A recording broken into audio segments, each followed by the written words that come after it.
ఈ విధంగా సీతాదేవి అశోకవనంలో శోకిస్తూ రామనామ జపాన్ని చేస్తూ రామచంద్రమూర్తి యొక్క ఆగమనాన్ని అభిలషించినది. రామచంద్రుని రాక కోసం వీక్షిస్తూ దుఃఖిస్తూ ఉన్నది. ఇక్కడ లక్ష్మణస్వామి ఆశ్రమం నుంచి బయలుదేరినటువంటి వాడి రామచంద్రమూర్తి కోసంగా బయలుదేరాడు. అక్కడ ఆ మారీచుణ్ణి సంహరించినటువంటి రామచంద్రమూర్తి ఈ దుర్మార్గుడైనటువంటి మారీచుడు హా లక్ష్మణ సీత అని అరిచాడు. అక్కడ సీత ఏ విధంగా భయపడిపోతుందో, లక్ష్మణుడు ఏం చేస్తున్నారో, వాళ్ళు ఏ విధమైనటువంటి బాధపడుతున్నారో, ఏ విధంగా దిగులు పడున్నారోనని చెప్పి ఆలోచిస్తూ రామచంద్రమూర్తి ఇంకొక జింకను చంపినటువంటి వాడై ఆ మాంసాన్ని తీసుకొని బయలుదేరి రామచంద్రమూర్తి వస్తూ ఉన్నాడు. రామచంద్రమూర్తి బయలుదేరి ముందుకు వెళుతూ ఉండగా కొన్ని నక్కలు అరుస్తున్నాయి. రామచంద్రమూర్తి వెనక భాగం నుంచి ఆ నక్కలు అరుస్తున్నాయి. ఆ నక్కల యొక్క కోతలు విని రాముడు సందేహించాడు. ఓహో, ఇలా మనం బయలుదేరినప్పుడు నక్క కోత వినపడకూడదు. ఈ నక్క కోత వినపడింది అంటే ఏదో మనకు ఇబ్బంది జరుగుతుంది, దుశ్శకునము అని చెప్పి ఆలోచిస్తూ రామచంద్రమూర్తి హుటాహుటిగా త్వరగా బయలుదేరి వస్తూ ఉన్నాడు. ఆశ్రమం నుంచి చాలా దూరం వెళ్ళిపోయి ఉన్నాడు ఆయన ఈ మారీచుడి వల్ల. వస్తూ ఉంటే సగం దూరం వచ్చే సమయానికి లక్ష్మణస్వామి ఎదురుగా వచ్చాడు. లక్ష్మణస్వామిని చూసి రామచంద్రమూర్తి ఆశ్చర్యపోయినాడు. లక్ష్మణ, ఎందుకు బయలుదేరి వచ్చావు? నువ్వు సీతను అసలు ఎందుకు వదిలిపెట్టి వచ్చావు? నా మాటను ఉల్లంఘించావు కదా, అసలు నీవు రావచ్చా అంటే ఇంక లక్ష్మణస్వామి అడిగేదానికి అవకాశమే ఇవ్వకుండా చెప్తున్నాడు. ప్రశ్నల వర్షం కురిపించేశాడు. ఒంటరిగా వదిలిని ఎందుకు వదిలిపెట్టి వచ్చావు? నువ్వు ఇలా రావడం ధర్మం కాదు కదా. ఒంటరిగా ఉండేటువంటి సీతను ఏ రాక్షసులైనా ఎత్తుకుని వెళ్ళొచ్చు కదా, ఏ క్రూర మృగాలైనా హింసించవచ్చు కదా, చంపేసి ఉండొచ్చు కదా, చంపవచ్చు కదా. కాబట్టి ఒంటరిగా ఉండేటువంటి స్త్రీకి రక్షణగా నిన్ను నేను పెట్టి వస్తే నువ్వు ఈ విధంగా వదిలిపెట్టి ఎందుకు వచ్చేసావని చెప్పి ఆతృతతో అడుగుతున్నాడు. అంటే ఇక్కడ నక్క కోతలు వినపడ్డాయి, దుశ్శకనాలు వినపడుతున్నాయి, లక్ష్మణస్వామి వచ్చాడు. ఏమీ అర్థం కాలేదు రామచంద్రమూర్తికి. అప్పుడు ఆ లక్ష్మణస్వామి రామచంద్రమూర్తితో ఏం చెప్పాడంటే, అన్నా, ఇక్కడ లక్ష్మణ సీత అనేటువంటి అరుపు వినగానే వదిన చాలా బాధపడి అన్నకు ఏదో ప్రమాదం జరిగింది, లక్ష్మణను వెంటనే బయలుదేరని చెప్పింది. బయలుదేరని చెప్పినా కూడా నేను బయలుదేరలేదు. అన్నను ఎదిర్చేటువంటి వాళ్ళు ఈ భూలోకంలో కాదు, 3 లోకాల్లో కూడా ఎవరూ లేరు. అమ్మా, ఇది రాక్షసమాయ. రాక్షసులు ఏదో దుర్మార్గమైనటువంటి ఆలోచన చేసి ఏదో ఒక ఇబ్బంది మనకు కలిగించడానికి చేసినటువంటి ఒక ఉపాయం. అంతేగాని రామచంద్రమూర్తిని ఎవరేం చేయలేరు. ఆ గొంతు కూడా రామచంద్రమూర్తిది కాదు, మార్పుగా వినబడుతుందని నేను ఎంతో చెప్పానన్నా. ఎంత చెప్పినా వదిన వినలేదు. వదిన వినకుండా కూడా అనేకమైనటువంటి నిష్ఠుర వాక్యాలు మాట్లాడింది అని చెప్పాడు. మాట్లాడిందని చెప్పినా కూడా రామచంద్రమూర్తి, ఒకవేళ వదిన మాట్లాడినా నువ్వు నా మాట ఉల్లంఘించి ఎలా వచ్చావు, అలా రాకూడదు కదా అని చెప్పి అన్నాడు. అంటే అప్పుడు లక్ష్మణస్వామి చెప్పాడు, అన్నా, నేను ఇదంతా రాక్షసమాయ అని చెప్పి ఎంత బ్రతిమలాడి చెప్పినా వదిన కొన్ని కఠోరమైనటువంటి మాటలు మాట్లాడింది. అందువల్ల నేను రావాల్సి వచ్చింది. ఎంత కఠోరమైన మాటలు మాట్లాడినా ఎలా వచ్చావు నువ్వు, నీకు తెలియదు ఆ విషయము అని నువ్వు అంటావేమో. వదిన ఏమన్నదో తెలుసా? అన్నగారికి ఇబ్బంది జరిగితే నువ్వింత గుండె నిప్పరం చేసుకొని ఉన్నావంటే నీవు అన్నగారి క్షేమం కోరేటువంటి వాడివి కాదు. అన్నగారికి ఏదన్నా ప్రమాదం జరిగితే నువ్వు నా మీద కోరికతో నన్ను ఆశించి ఈ విధంగా ఉన్నావు. భరతుడు కూడా నీకు ఏదో చెప్పి పంపించాడు. అరణ్యంలో అన్నను ఏ విధంగా ఆయన సంహరించి మీరు నాతో కలిసి సుఖాన్ని అనుభవించాలి, రాజ్య పరిపాలన చేయాలనేటువంటి దురాలోచనతో భరతుడు నీవు కలిసినట్టు చేసినటువంటి కుట్ర ఇది. లేకపోతే అన్నకు ప్రమాదం జరిగితే నువ్వెందుకు పోవని చెప్పి నిష్ఠూరంగా మాట్లాడింది. ఇంకా నీవు కానీ వెళ్ళకపోతే నేను మీకు లభించకపోవడం కాకుండా అసలు ప్రాణాలతో ఉండను, గోదావరిలో దూకి చనిపోతాను, లేకపోతే విషం పుచ్చుకొని చనిపోతాను, లేకపోతే ఉరేసుకొని చనిపోతానని ఈ విధంగా దారుణమైనటువంటి వాక్యాలు మాట్లాడిన తర్వాత నేను ఆ మాటలకు తట్టుకోలేక నేను బయలుదేరి వచ్చేశాను నీకోసం అని చెప్పి లక్ష్మణస్వామి ఇప్పుడు అన్నాడు. రామచంద్రమూర్తి అన్నాడు, లక్ష్మణ, నీకు నా పరాక్రమం అంతా తెలుసు కదా, తెలిసినా కూడా అపలైనటువంటి సీత ఏదో మాట్లాడిందని చెప్పి నీవు కోప్పడి ఇలా రావచ్చా? ఏ విధంగా ఆలోచించినా తప్పు నీదేను అన్నాడు. అక్కడ చూస్తే సీత అలా మాట్లాడింది, ఇక్కడ చూస్తే రాముడు తప్పు నీదేను అన్నాడు. ఆమెకేం తెలుసు? తెలియనప్పుడు ఏదో ఆతృత్వం ఏదో అంటుంది. అయినా కానీ నువ్వు కఠినంగా అక్కడే ఉండొచ్చు కదా, నేను వచ్చిందాక ఎందుకు వచ్చేసావు, తప్పు నీదే లక్ష్మణ అంటే లక్ష్మణస్వామి తల దించుకున్నాడు, ఏం మాట్లాడలేదు. అప్పుడు అంటున్నాడు రాముడు, లక్ష్మణ, నీ మీద కోపంతో నేను అనలేదు నాయన. ఎటువంటి ప్రమాదంలో సీత ఇరుక్కోపోయిందో, సీతకి రాక్షస మాయలేం తెలుసు. నువ్వు నేను అన్నమాటకు బాధపడుతున్నావేమో లక్ష్మణ. నేను సీతను గురించి చెప్తున్నాను. సీత ఒకవేళ కఠినంగా మాట్లాడినప్పటికీ సీతను రక్షించాల్సిన బాధ్యత మన మీద ఉన్నది కదా. నువ్వు ఇలా వచ్చేసావు కోప్పడి. ఆశ్రమంలో ఏం జరిగిందో ఏమో. ఇక్కడ చూస్తే బాణ ప్రయోగం చేసేంత వరకు వీడు మారీచుడు అనేటువంటి విషయం మనకు తెలియదు. బాణ ప్రయోగం చేసి మరణించిన పాట వాడు అసలు రూపాన్ని ధరించాడు. కాబట్టి ఇది ఖచ్చితంగా రాక్షసమాయ అనేటువంటి విషయం మనకు అర్థమైంది. కాబట్టి ఇక ఏదైనా ప్రమాదం జరిగి ఉంటుంది ఖచ్చితంగా ఆశ్రమంలో. మనం త్వరగా వెళదాంరా. నా సీత ఏమైపోయిందో, నా సీతను ఏ దుర్మార్గుడైనటువంటి రాక్షసుడు సంహరించాడో, తినేశాడో, ఏ క్రూర మృగాలు తినేశాయో, ఇక నాకు సీత లభిస్తుందో లభించుతో అని రామచంద్రమూర్తి లక్ష్మణుడు ఇద్దరు కూడా కలిసి ఆలోచిస్తూ మాట్లాడుకుంటూ, రామచంద్రమూర్తి దుఃఖంతో అప్పుడే నిండిపోయింది ఆయనకి మనసు. ఏమంటే సీత ఈ విధమైనటువంటి కుట్ర జరిగింది అనేటువంటి రాముడికి విషయం అర్థమైంది. రాక్షసమాయ, ఏదో రాక్షసుడి మాయ చేశాడని ఆలోచిస్తూ ఆ ఆశ్రమానికి వచ్చారు.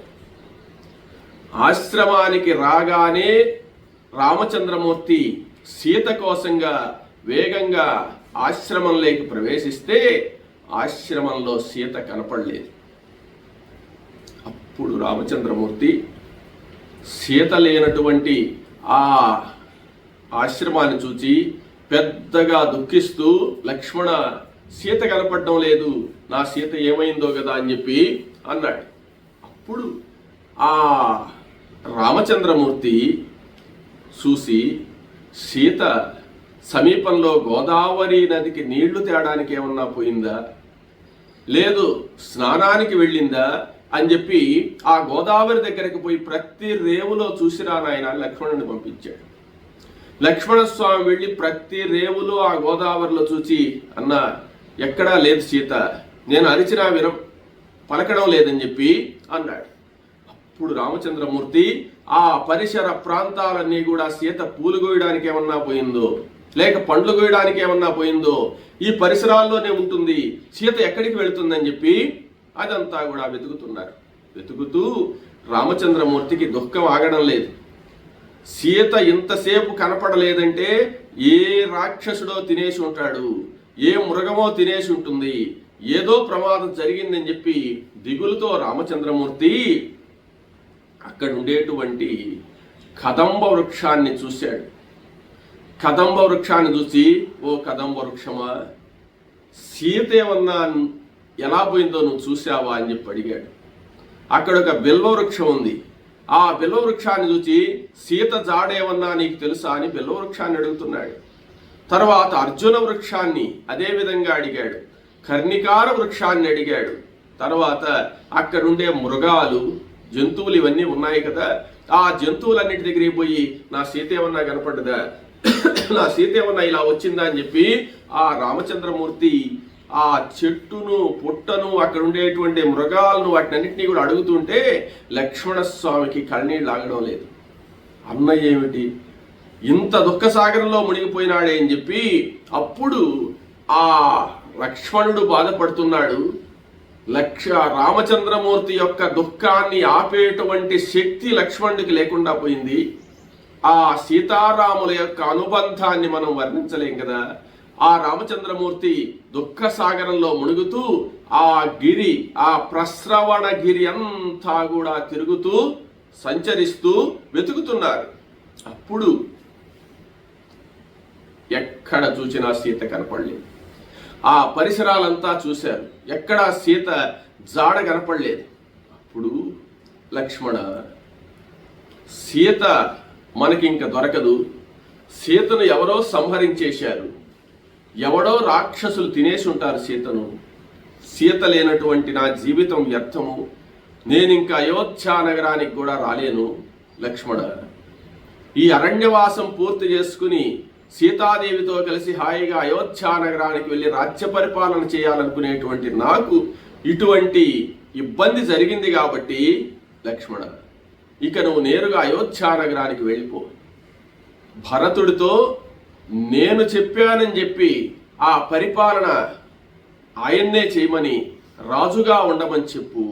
నేను ఇక్కడే మరణిస్తాను, నేను ఇక ఈ ఆశ్రమం వదిలిపెట్టి రాను, ఇక్కడే సీత ఎక్కడ అదృశ్యమైపోయిందో అక్కడే నేను కూడా తనువు చాలిస్తానని చెప్పి పెద్దగా ఏడుస్తూ ఆ రామచంద్రమూర్తి వెలుగెత్తి ఏడుస్తున్నాడు.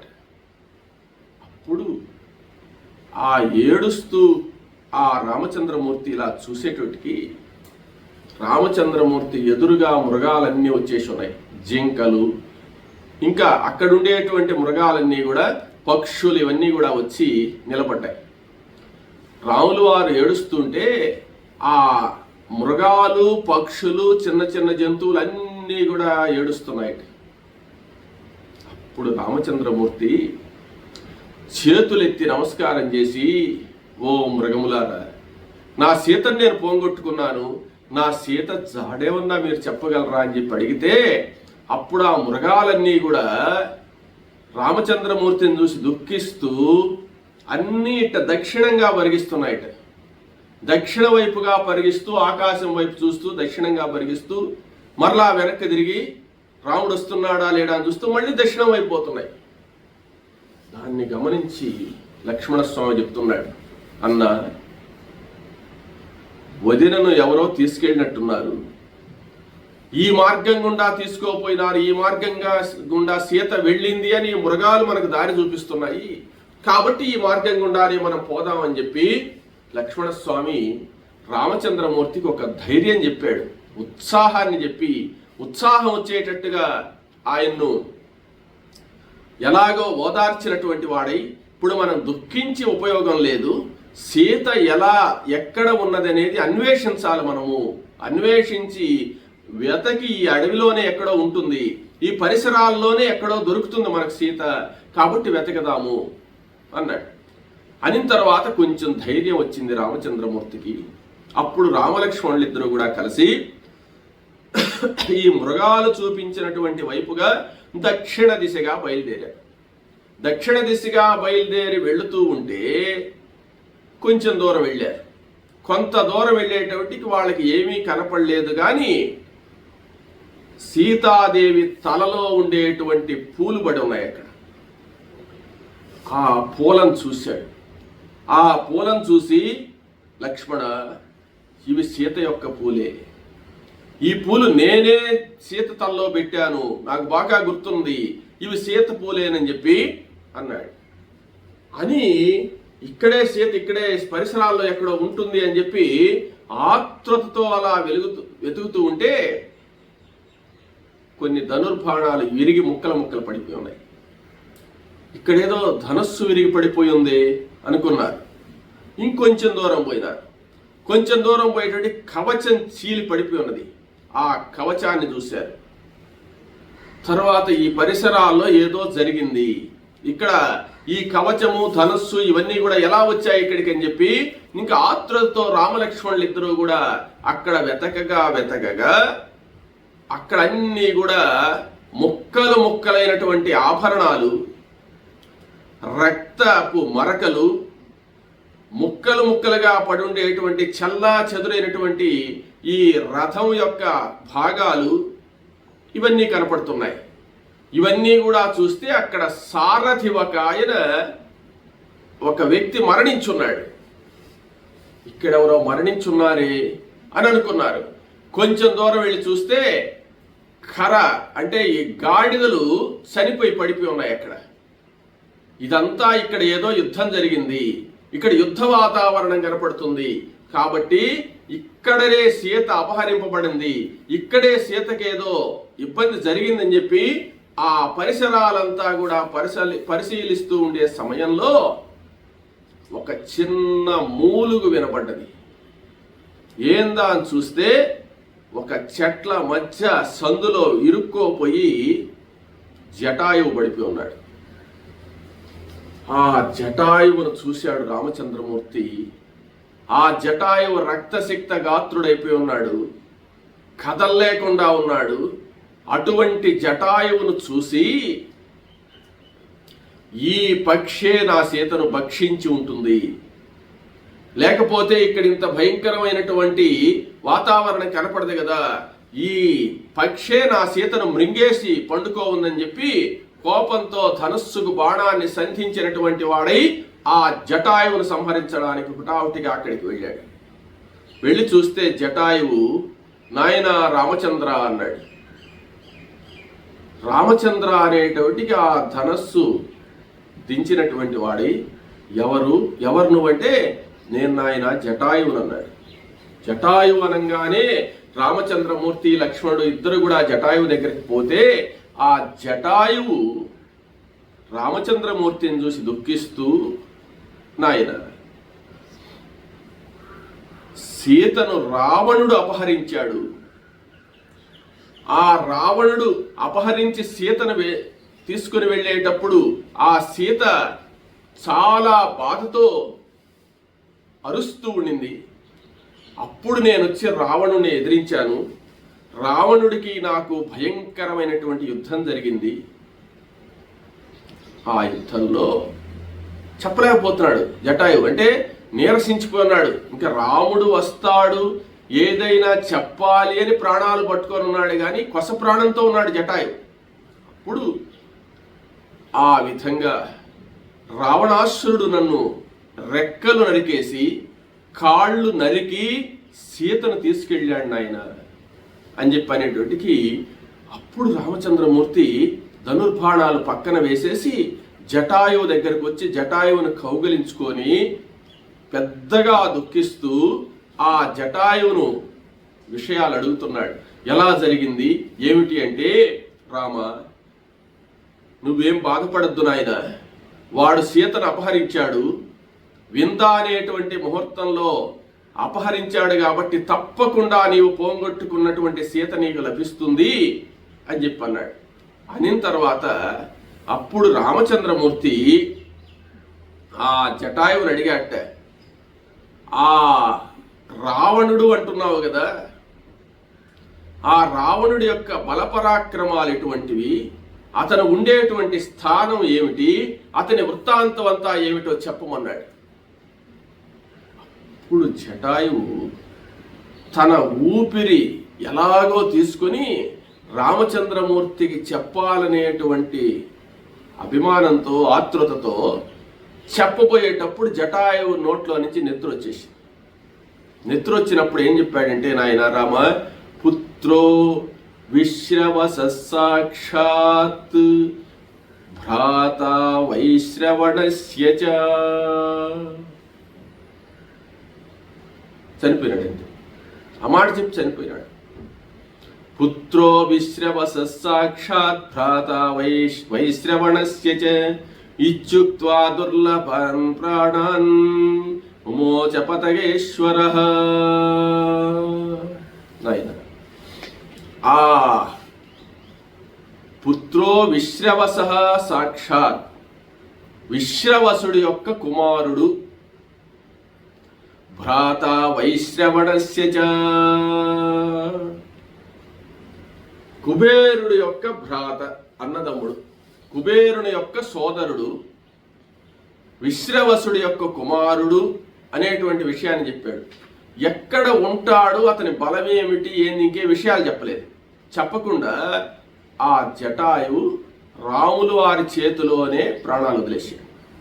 వదిలేసిన తర్వాత అప్పుడు రామచంద్రమూర్తి పెద్దగా దుఃఖిస్తూ ఆ యొక్క జటాయువును చూసి లక్ష్మణస్వామితో కలిసి, నాయనా లక్ష్మణ, నా కోసంగా జటాయువు ఇంత కష్టపడి ఎన్నో వేల సంవత్సరాల నుంచి ఈ పక్షి కులానికంతా రాజుగా ఉండి పరిపాలన చేస్తూ ఉన్నటువంటి జటాయువు నా కోసంగా మరణించాడు. కాబట్టి ఈ జటాయువు సీత కోసంగా, సీతను రక్షించి నాకు సంతోషాన్ని కలిగించాలనేటువంటి ఆతృతతో, తన స్నేహితుని యొక్క కోడల్ని రక్షించాలనేటువంటి ప్రీతితో ఈ యుద్ధం చేసి, యుద్ధంలో అశువులు బాశాడు. కాబట్టి ఈ జటాయువుకు దహన సంస్కారాలు మనమే చెయ్యాలి, చేసి పుణ్యగతులు కలిగించాలి అని చెప్పి ఆ లక్ష్మణస్వామితో, నాయన ఈ చితి పేర్చు, జటాయువుకు సంస్కారం చేస్తామని చెప్పి అన్నాడు. అనిన తర్వాత ఆ లక్ష్మణస్వామి చితి పేర్చాడు. చితి పేర్చిన తర్వాత ఆ జటాయువుకు రామచంద్రమూర్తి సంస్కారం చేస్తున్నాడు. సాక్షాత్ దశరథ మహారాజుకు కూడా చేయలేదు రాములు వారు, జటాయువుకు సంస్కారం చేస్తున్నాడంటే ఈ జటాయువు ఎంత పుణ్యాత్ముడో ఒక్కసారి ఆలోచించండి. ఆయన ఎన్ని జన్మల్లో చేసినటువంటి పుణ్యమో, ఎన్ని వ్రతాలు చేసిన వాళ్ళు, ఎన్ని నోములు చేసిన వాళ్ళు, ఎన్ని యాగాలు చేసిన వాళ్ళకు కూడా లభించినటువంటి అదృష్టం రామచంద్రమూర్తి వల్ల జటాయువుకు లభించింది. రామచంద్రమూర్తి అంటున్నాడు, యజ్ఞయాగాదులు చేసిన వారు, పంచాగ్ని మధ్యంలో ఉండి గొప్ప తపస్సు చేసినటువంటి వానప్రస్థులు, భూదానం చేసినటువంటి వాళ్ళు ఏ పుణ్యలోకాలకు వెళతారో ఆ పుణ్యలోకాలు జటాయువుకు కలుగ్గాక అని చెప్పి ఆ రామచంద్రమూర్తి ఆ లక్ష్మణస్వామి చితి పేర్చిన తర్వాత ఆ చితిలో ఈ జటాయువును ఉంచినటువంటి వాళ్ళై ఆ దహన సంస్కారాలు అనేటువంటివి రామలక్ష్మణులు చేశారు. ఈ విధంగా దహన సంస్కారాలు చేసినటువంటి వాళ్ళై కేసరి మృగము యొక్క మాంసంతో పిండ ప్రదానం చేశారు. దాన్ని రోహి మృగము అని కూడా పిలుస్తారు. ఆ కేసరి మృగాన్ని, మృగ మాంసాన్ని దర్భల పైన, అంటే పచ్చిక అక్కడ ఉంటే ఆ పచ్చిక మీదనే దర్భలు పరిచి, దర్భల మీద ఈ రోహి మృగ మాంసంతో పిండ ప్రదానం చేశారు. చేసిన తర్వాత గోదావరి నదిలో జలతర్పణాలన్నీ కూడా జటాయువును ఉద్దేశించి చేశారు.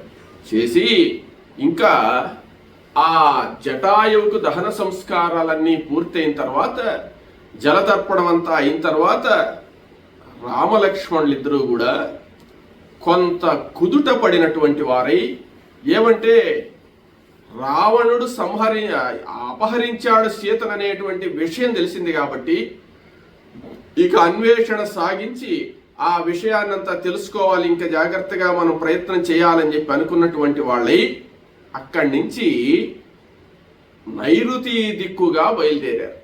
నైరుతి దిక్కుగా బయలుదేరి దండకారణ్యంలో ఆ సీతాన్వేషణ సాగిస్తూ బయలుదేరి దండకారణ్యమంతా కూడా దాటి క్రౌంచారణ్యము అనే దగ్గరకు ప్రవేశించారు.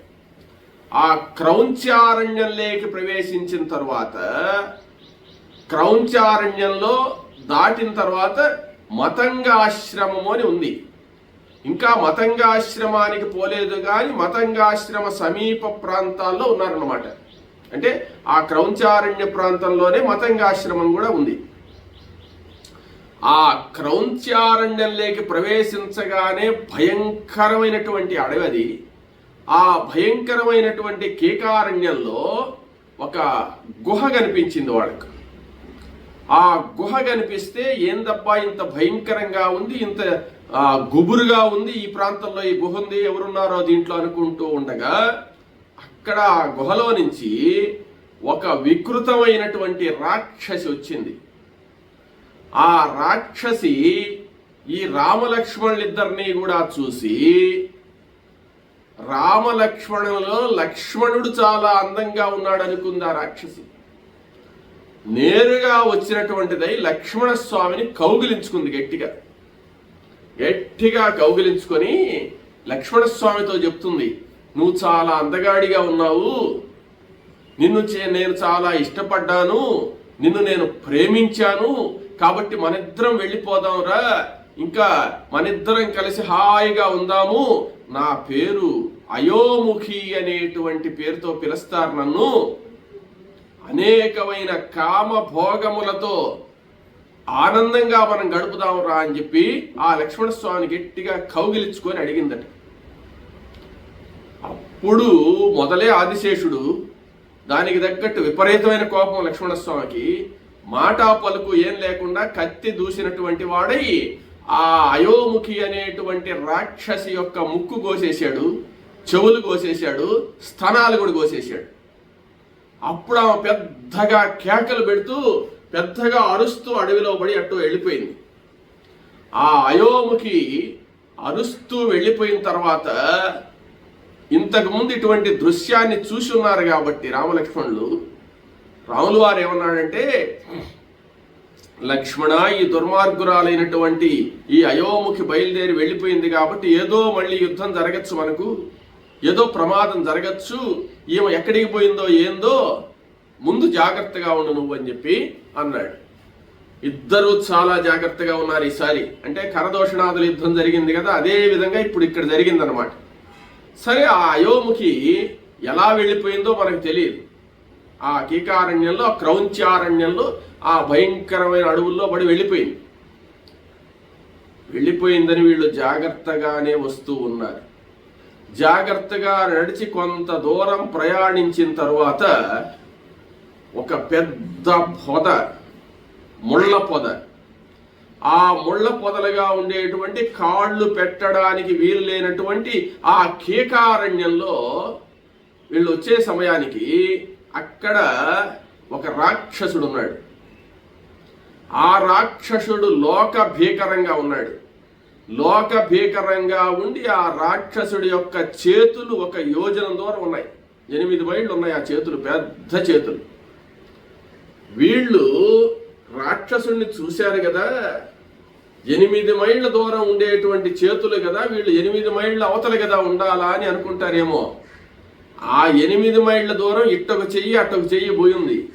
వీళ్ళు మధ్యలో ప్రవేశించేసి రాక్షసుడి సమీపానికి వచ్చేసారు. రాక్షసుడి సమీపానికి వచ్చిన తర్వాత తన కౌగిట్లేకి వచ్చినట్టుగా వచ్చారు వీళ్ళిద్దరు. వచ్చిన తర్వాత దూరంగా ఉండేటువంటి చేతులను దగ్గరకు తీసుకుని వచ్చి ఈ రాక్షసుడు ఈ రామలక్ష్మణులిద్దరినీ కూడా తన చేతులతో పట్టుకున్నాడు అనమాట. చేతులతో ఎప్పుడైతే పట్టుకున్నాడో రామలక్ష్మణులిద్దరూ కూడా ఈ రాక్షసుడిని చూశారు. రాక్షసుడు ఎలా ఉన్నాడంటే, అతనికి శిరస్సు లేదు, శిరస్సు పొట్టలో కనపడుతుందన్నమాట. ఒక మొండెం మాదిరి ఉన్నాడు. ఆ మొండెం యొక్క పొట్టలో, కడుపులో తల, కళ్ళు అన్నీ కూడా ఉన్నాయి. అంటే ఆ శిరస్సు పొట్టలేకి దిగిపోయి ఉందన్నమాట. ఈయన కూర్చొని ఉన్నాడు. ఈ చేతులు రెండిటితో, అంటే దూరంగా ఉన్నటువంటి చేతులు దగ్గరికి రానిచ్చి వీళ్ళు కౌగిట్లో చేరిన తర్వాత ఇద్దరిని పట్టుకున్నాడు. పట్టుకొని ఇక నోట్లో వేసుకొని మింగేస్తాడనమాట. అప్పుడు లక్ష్మణస్వామితో రాముడు అంటున్నాడు, లక్ష్మణ, ఏదో ప్రమాదం జరుగుతుందని చెప్పాను కదా, ప్రమాదం మనకి ఆసన్నమైంది, జాగ్రత్త అన్నాడు. అప్పుడు లక్ష్మణస్వామి ఏమన్నాడంటే, రామా, వీడు ఆజానుబాహుడు యోజన బాహుడు, కాబట్టి ఈ రాక్షసుడు మన వలన మింగే లోపల మనం ఇతని 2 భుజాలు నరికేయాలి. అంటే భుజాల దగ్గర నరకాలని నిర్ణయించుకున్నారు. అంటే వీళ్ళు పట్టుకోన్నప్పుడు చెయ్యి ఇక్కడికే నరికారనుకో, ఇంకా పొడుగుంటుంది కదా చెయ్యి, ఆ చేత్తో అయినా మన వాళ్ళను లాక్కోపోవచ్చు. కాబట్టి తీరా మనం నోటి దగ్గరకు వెళ్ళినప్పుడు వాడు తినబోయే సమయంలో 2 భుజాలు నరికేద్దామని చెప్పి అనుకున్నారు. అప్పుడు ఆ వ్యక్తి కబంధుడు అనేటువంటి రాక్షసుడు, ఆ కబంధుడు వీళ్ళిద్దరినీ చూసి, ఆహా, నాకు ఈరోజు బ్రహ్మాండమైనటువంటి ఆహారం దొరికింది, ఆరోగ్యమైనటువంటి ఆహారమే కాకుండా అందమైన ఆహారం కూడా దొరికిందని చెప్పి వీళ్ళిద్దరిని దగ్గరకు తీసుకొని తన యొక్క నోట్లో పెట్టుకొని తినబోయే సందర్భంలో లక్ష్మణస్వామి ఎడమ చెయ్యి, రామచంద్రమూర్తి కుడి చెయ్యి యొక్క భుజాలు 2 కూడా తమ కత్తులతో నరికేశారు. ఎప్పుడైతే 2 చేతులు నరకబడ్డాడో ఆ కబంధుడు వీళ్ళిద్దరినీ చూసి, మీరు చాలా వరపరాక్రమ సంపన్నులు ఉన్నట్టున్నారు, నా కబంధ హస్తాల్లో నుంచి తప్పించుకున్న వాళ్ళు ఇప్పటి వరకు ఎవరూ లేరు, మీరెవరు అని చెప్పి అడిగాడు. అడిగితే అప్పుడు రామచంద్రమూర్తి యొక్క వృత్తాంతాన్ని, రామచంద్రమూర్తి ఎవరు అనేటువంటి విషయాన్ని లక్ష్మణస్వామి వివరంగా చెప్పాడు. మేము దశరథ మహారాజు యొక్క కుమారులము, అరణ్యవాసం చేయడానికి ఇలా వచ్చాము, మా సీతను ఎవరో రాక్షసుడు, రావణుడు అనేటువంటి రాక్షసుడు అపహరిస్తే వెతుక్కుంటూ వచ్చాము, మా వృత్తాంతం ఇది, ఇంతకీ నీ వృత్తాంతం ఏందని అడిగారు. అప్పుడు కబంధుడు దశరథ మహారాజు కుమారుడు రాముడు అని చెప్పగానే ఆయన చాలా సంతోషపడ్డాడు. సంతోషపడి, నాయనా రామ, లక్ష్మణ, మీరు నా మంచి కోసమే వచ్చారు ఇక్కడికి, మీకు నా వృత్తాంతం చెప్తాను వినమని చెప్పి ఆ కబంధుడు చెప్తున్నాడు. నేను పూర్వజన్మలో, అంటే ఈ రూపానికంటే ముందుగా ఉన్నప్పుడు నేను చాలా అందగాడిని, సూర్యుడు ఇంద్రుడు ఎలాగైతే అందంగా ఉంటారో అలా ఉండేటువంటి వాడిని. ధనువు అనేటువంటి వానికి స్త్రీ అనేటువంటి కొడుకుంటే ఆ స్త్రీ అనేటువంటి వాడికి నేను పుట్టాను. నేను చాలా అందంగా ఉంటాను, అందంగా ఉండి కూడా నాకు ఒక దుర్గుణం ఉండేది.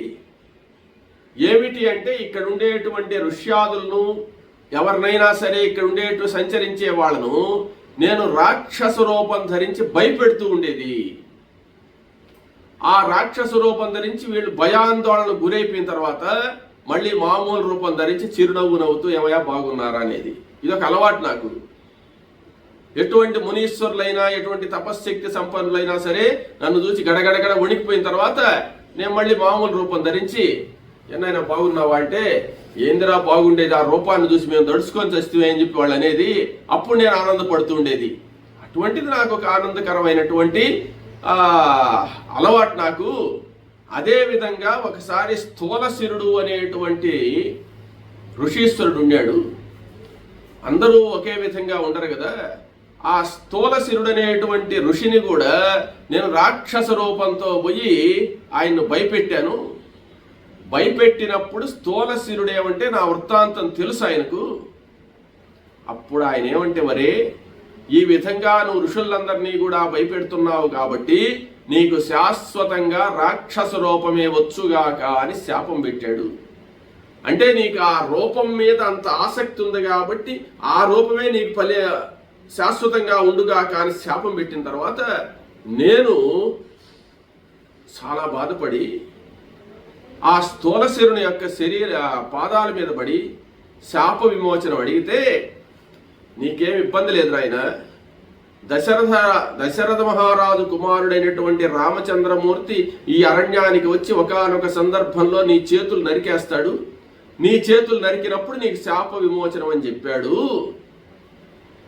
అప్పటికి నాకు చిన్న చేతులేనయ్యా, యోజన ఉండే చేతులు లేవు నాకు. అప్పటికి నేను ఒక రాక్షసుడిగానే ఉన్నాను, చిన్న చేతులతోనే ఉన్న, మామూలు చేతులతోనే ఉన్నాను.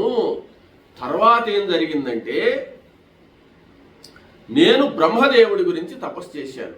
ఆ శాపం వచ్చిన తర్వాత నేను రాక్షసుడిగానే ఉంటూ బ్రహ్మని గురించి గొప్ప తపస్సు చేశాను. గొప్ప తపస్సు చేసిన తర్వాత బ్రహ్మదేవుడు నాకు ఒక వరం ఇచ్చాడు. ఏంటంటే, నేను కోరుకున్న వరం ఏంటంటే దీర్ఘాయుష్షు, అంటే చాలా కాలం నాకు చావు లేకుండా ఉండేటట్టు వరం కోరితే దీర్ఘాయుష్మాన్ భవ అని చెప్పి బ్రహ్మదేవుడు అన్నాడు. ఆ వరాన్ని పొందిన తర్వాత వర గర్వంతో నేనేం చేశానంటే, దేవతల మీదందరికీ కూడా యుద్ధానికి పోతుండేది. దేవతలందరినీ కూడా చాలా హింస పెడుతూ ఒకానొకసారి దేవేంద్రుడితో యుద్ధానికి తలపడ్డాను. దేవేంద్రుడు నా గర్వాన్ని చూసి వీడికి ఇంత అహంకారం కదా అనే కోపంతో వజ్రాయుధంతో ఒకే ఒక్క దెబ్బ నా తల మీద కొట్టాడు. ఆ తల పొట్టలేకి దిగిపోయింది. దిగిపోయిన తర్వాత నేను దేవేంద్రుడిని ప్రార్థించాను, ఎందుకయ్యా ఈ విధంగా నా పరిస్థితి, నన్ను చంపేసేయి అన్నాను. సంపన్న ఆయన, బ్రహ్మదేవుడి వరం ఉంది నీకు, దీర్ఘాయుష్మాన్ భవ అన్నాడు. కాబట్టి నువ్వు ఇలాగే బ్రతకాల్సిందే, నువ్వు ఇంత అహంకారంతో ఉన్నావు కాబట్టి ఈ పొగురు తగ్గిపోవాలి నీకు. కాబట్టి నీ తల పొట్టలేకి దిగిపోతుంది, దిగిపోయిన తర్వాత ఇట్టనే నువ్వు ఎక్కువ రోజులు బ్రతకాల్సిందేను, వేరే మార్గం లేదు, లేకపోతే నీ పొగురు తగ్గదని చెప్పి అన్నాడు.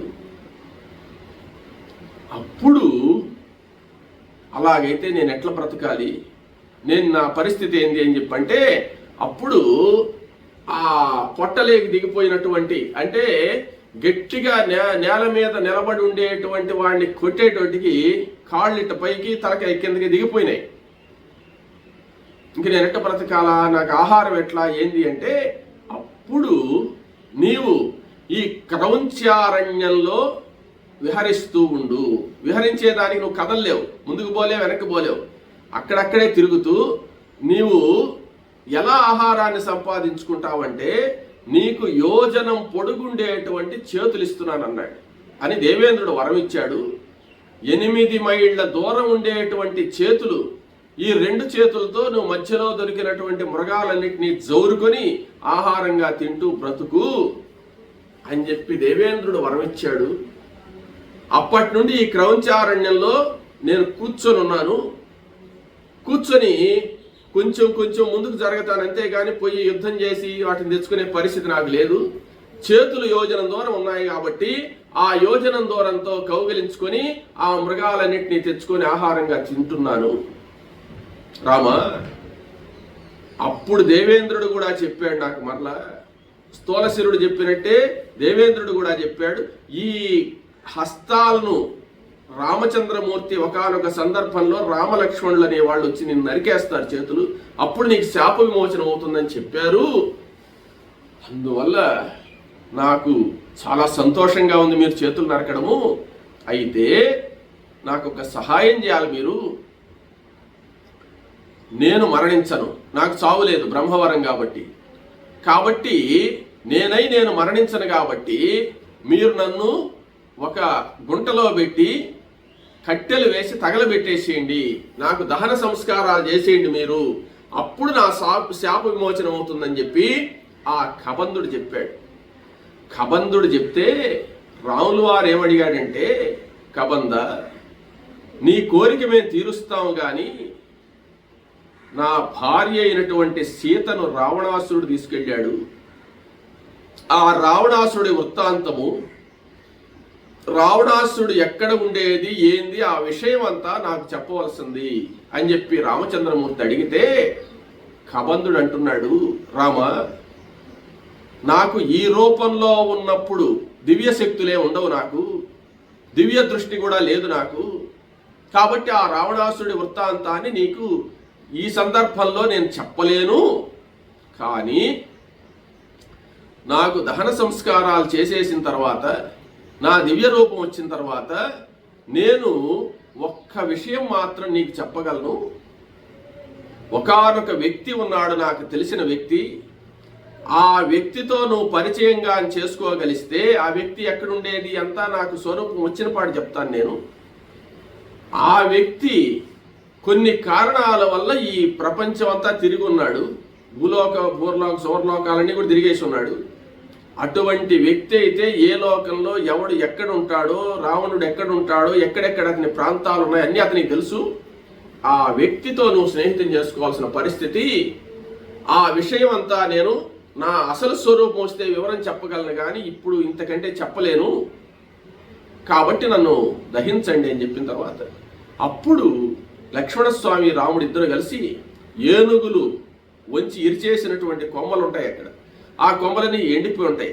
ఆ కొమ్మలన్నీ తీసుకొచ్చి ఒక చదునైనటువంటి ప్రదేశంలో ఈ కబంధుణ్ణి పెట్టి ఈ కట్టెలన్నీ వేసి సంస్కారం చేసి అగ్నిహోత్రాన్ని వెలిగించారు. పెద్దదైనటువంటి ఆ అగ్ని మండుతూ ఉంటే ఆ శరీరం అంతా కాలిపోయిన తర్వాత ఆ అగ్నిలో నుంచి దివ్యమైనటువంటి స్వరూపంతో కబంధుడు ప్రత్యక్షమైనాడు.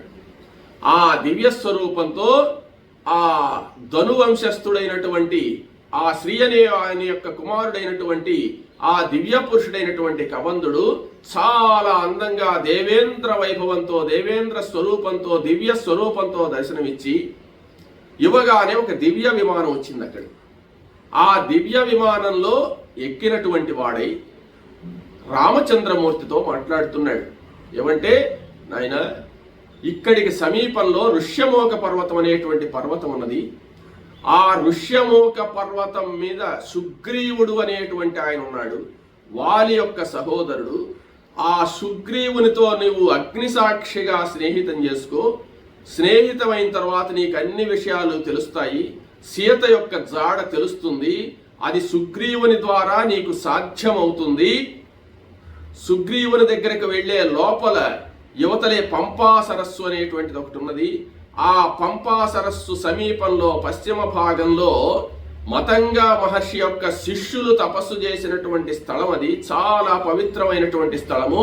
అక్కడ శబరి అనేటువంటి ఒక బోయ కాంత, ఆ మతంగ మహర్షి శిష్యులకు సేవ చేసినటువంటి శబరి అనేటువంటి బోయ కాంత నీ కోసం వేచి ఉన్నది. కాబట్టి ఆ శబరికి నీవు దర్శనం ఇవ్వాల్సింది.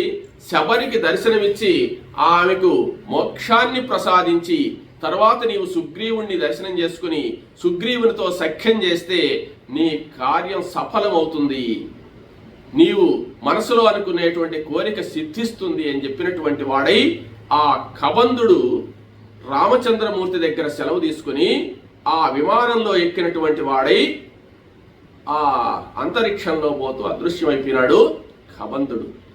అలా కబంధుడిని చూసినటువంటి వాళ్ళై రామలక్ష్మణులిద్దరూ కూడా సంతోషంగా బయలుదేరి ఇక పంపా నది దగ్గరకు వెళ్ళి ఆ శబరిని చూస్తామని చెప్పి అక్కడి నుంచి బయలుదేరి శబరి వద్దకు వస్తూ ఉన్నారు రామలక్ష్మణులు. తర్వాత వృత్తాంతాన్ని తర్వాత తెలుసుకుందాం.